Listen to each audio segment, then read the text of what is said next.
Hooked on the Palm Beaches is brought to you by Discover the Palm Beaches and Palm Beach County, the best way to experience Florida. On this episode of Hooked on the Palm Beaches, we're going to meet an amazing cast of female anglers.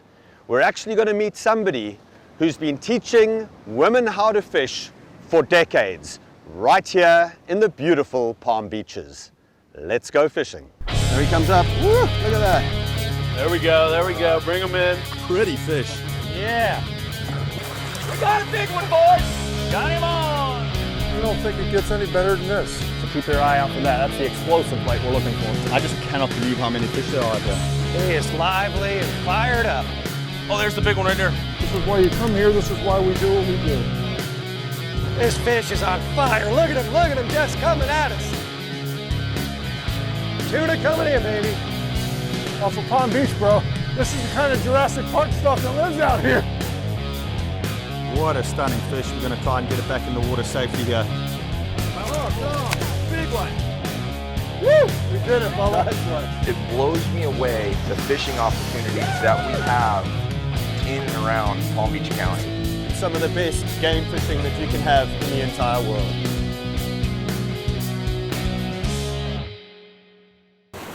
Surf fishing is a great way to test your angling skills without ever having to get on a boat. With 47 miles of pristine beaches, there are incredible fishing opportunities up and down the coast.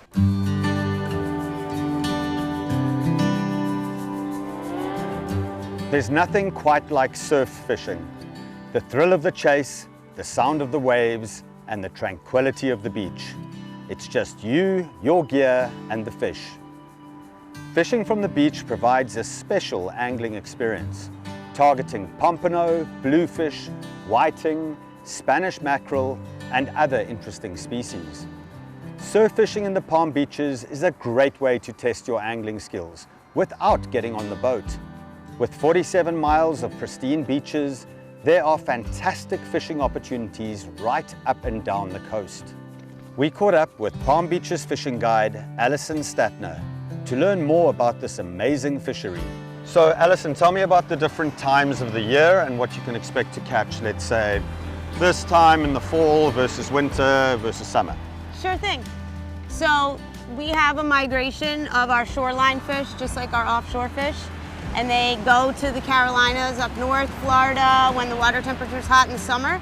And now that our water temps start to drop, all our fish are coming back. So we have the mullet run, and then behind that, we have a lot of Spanish mackerel and bluefish, like other bycatch, and we get short pompano.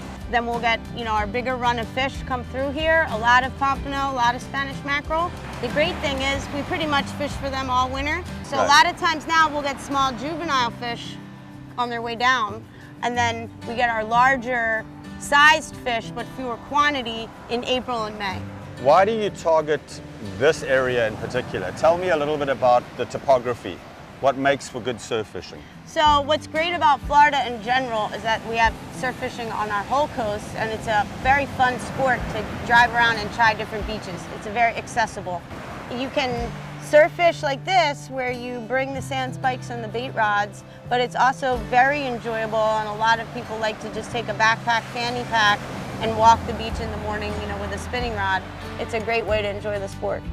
To get started, you'll need a surf fishing rod and reel combo, which is longer and more robust than regular freshwater gear.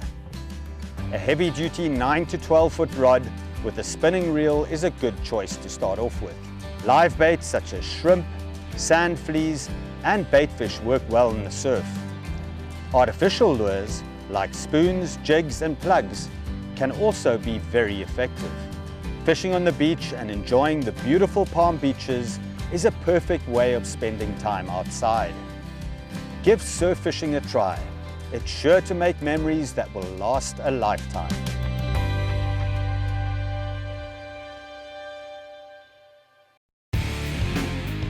Hooked on the Palm Beaches is brought to you by Discover the Palm Beaches and Palm Beach County, the best way to experience Florida, and by Pelagic High Performance Offshore Gear.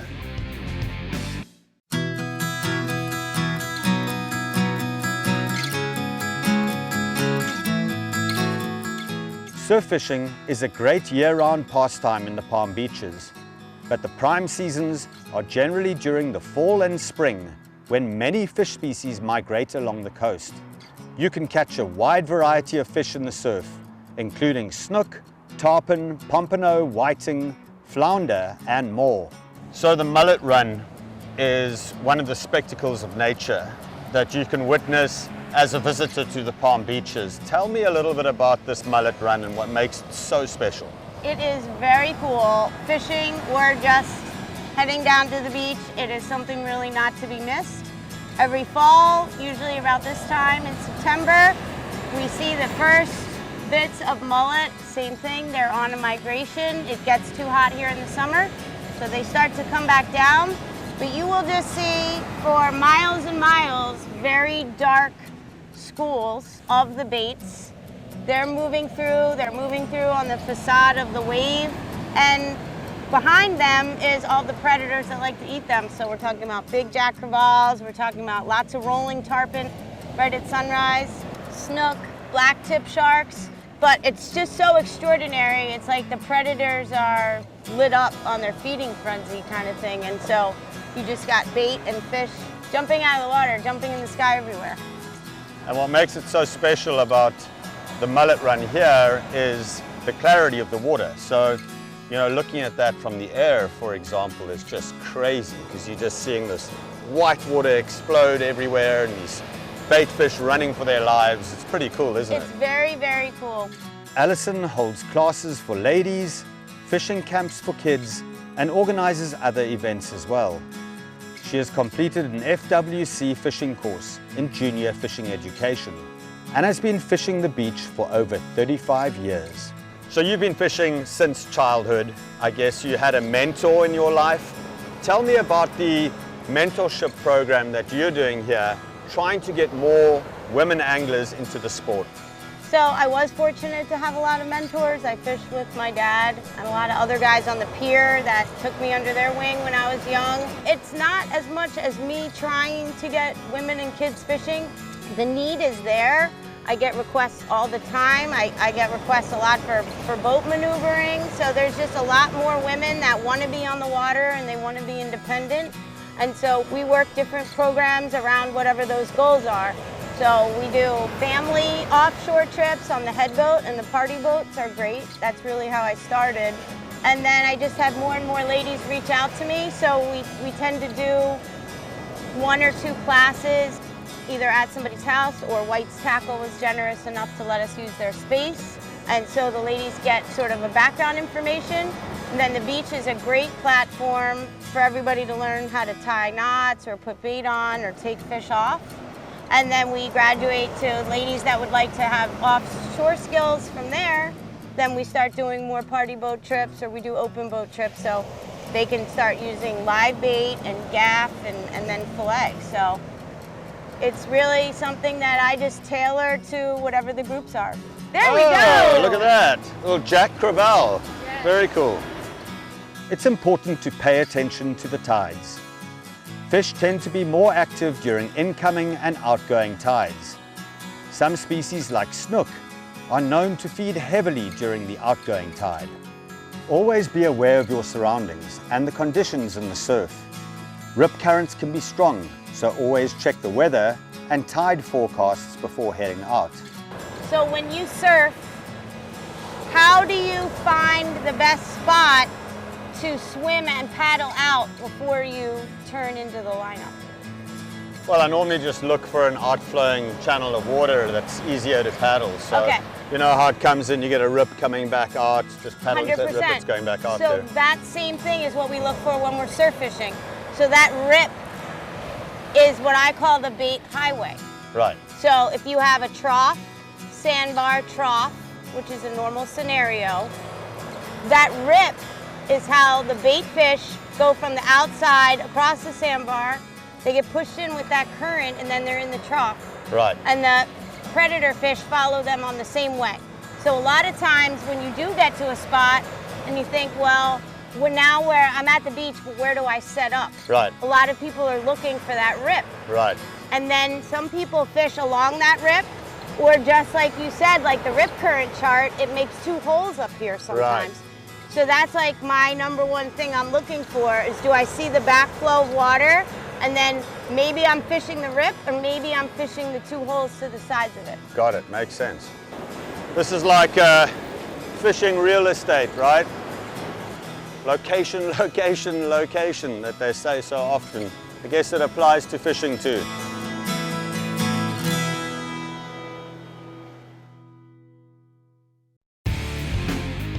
Hooked on the Palm Beaches is brought to you by Discover the Palm Beaches and Palm Beach County, the best way to experience Florida, and by Pelagic High Performance Offshore Gear. So we're lucky here in Jupiter and Juneau. We have a lot of shark's teeth. A lot of people come here to find shark's teeth in the wash. They can use some little scoopers, or you can use your sand flea rake. This one's the one you most commonly find. It's a bull shark. It's kind of just a plain triangle. I have found a great white. It's like a much larger triangle. And then this one is a tiger shark, I think. It's sort of shorter, and the tooth hooks to the side, and then it's got a lot of real sharp teeth on the side there. Wow. Limpet, Cool. yeah, limpet, scallops, kitten paw, especially with the kids. I like to do a lot of the shelling with them, We do yeah. the shelling and the shell ID stuff too, yeah. Very cool. They love shark toothing. Ever wonder why yellowtail or bluefin sashimi tastes so much better at a truly authentic sushi bar? Well, you've probably brought fish home from a trip and created your own sashimi platter, only to discover it didn't quite taste so good. The way a fish is handled once it comes aboard is what truly makes the difference in terms of taste and quality. Welcome to Okeechobee. So this is a great whiting that Emily just caught. If it's over 12 inches, which it is, then we normally keep it. It is an unregulated species, but that's my personal minimum. And so what we're gonna do here, instead of just putting him in the cooler, and essentially, you know, he will not have enough air. Right. He'll die of suffocation. Okay, instead I'm gonna use this brain spike, and the brain is located right behind and below the eyes. Okay? And so now you can tell when you hit it, because you'll get some eye movement or fin flares. Okay? But essentially now the fish is dispatched because he's not stressed out. Gotcha. When the fish is stressed out or flopping around in the cooler, basically he's secreting a lot of adrenaline and cortisol that we don't need in the meat. And so then the second step is just to bleed it out. Right. And you want to do that immediately because the heart is still beating. Right. So it helps to flush out the blood. Blood. And the point of flushing out the blood is to flush out the bacteria, because the blood carries the majority of the black bacteria. So it's step 1 is brain spike, and step 2 is bleed out. Right. And so then I'll just very quickly use the brain spike and put them in this bucket, and I'm right back to putting baits on and getting my rods back out. No one wants to stop, especially when the fish start biting. Right. So it's just a 2-second thing, and then And that seems more humane than letting the thing just suffocate and So flap both. around. Right. subjectively, it is a more ethical, quicker way to dispatch your fish. But I like to talk about it just from a point of view of the biology and the facts of it, is that you're creating a much higher quality of meat. So we spend all of this time, tackle, location, bait, getting down here. Now let's cross the finish line and have a conversation about what happens when we catch the fish to what happens when it gets to our cutting board. And that's called harvest protocol. And that's what everybody gets to learn here on the beach, because we're basically maximizing the quality and respect for every fish we catch. Alison is a strong supporter of Okeechobee and sustainable harvest protocol. She's a rock star. Like, I would love to be just like her if I ever grow up. Get hooked on the Palm Beaches! Coming up next, join us for an epic day of fish tagging research with the West Palm Beach Fishing Club and the Florida Fish and Wildlife Commission.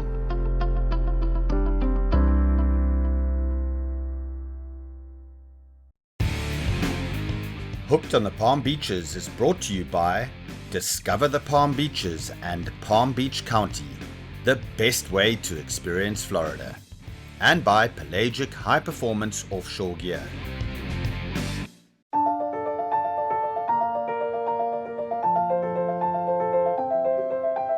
Well, today we're out here offshore Palm Beach Inlet aboard the Real Captivating, and we're kind of bridging the gap between angling and marine science.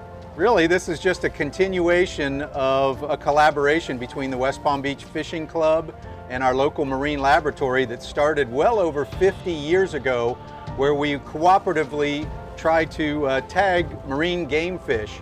It all started with sailfish back in the early 1960s, and over the years we have collaborated with the FWC's Fish and Wildlife Research Institute to tag other popular and important marine recreational fish like snook, swordfish, and now we're out here today trying to tag amberjack and grouper. And it's really just, again, trying to bridge the gap between angling and science. The researchers need help catching these fish. Marine research is expensive. The tags we put in these fish are electronic transmitter tags that cost between $300 and $500 a piece. And then we monitor these fish using underwater acoustic receivers.